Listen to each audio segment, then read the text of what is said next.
The war as thousands of Ukrainians continue to flee their country. Hundreds of others line up to join the army in their battle against the Russian invaders. Ukrainian President Volodymyr Zelensky says his people are not retreating and they're not ready to give up. Jenna Barnes is live in the newsroom with more. Taman and Jackie, President Joe Biden spoke by phone with Ukrainian President Zelensky for about 30 minutes tonight. Zelensky also spoke with U.S. senators this morning, and one of his requests during that call was to cut off Russia's access to Visa and MasterCard. Both of those companies have now suspended operations in the country. Evacuating the suburbs of Ukraine's capital, Kyiv, refugees, many of them elderly, crossed a river, climbing over nothing more than wood and metal planks. Ukrainian forces had taken down the bridge to limit the access of Russian troops. You see that Putin attacking children, Putin attacking elderly people, Putin attacking women, and this is no any rules of law.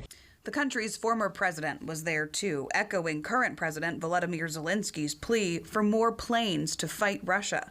Zelensky spoke by Zoom to U.S. senators Saturday. There were numerous examples of war crimes provided by President Zelensky. The Putin war machine, in my view, is in full-blown war crimes mode. Russia continued to drop bombs on civilian neighborhoods. Thousands of people gathered in the southern town Mariupol for safe passage out of the city when the attacks there escalated.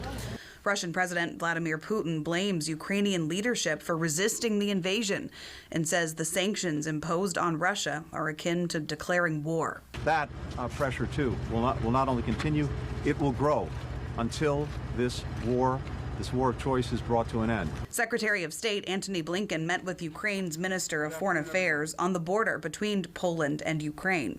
10,000 U.S. troops are in Poland. I hope the people of Ukraine will be able to see this as a clear manifestation that we have friends who literally stand by us.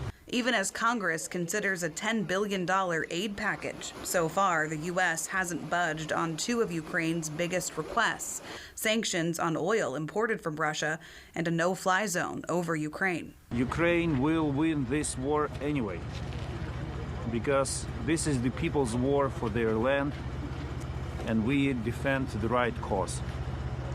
The question is the price of our victory. Russia and Ukraine are set for another round of talks on Monday as they try to negotiate safe passage for civilians. Jack, into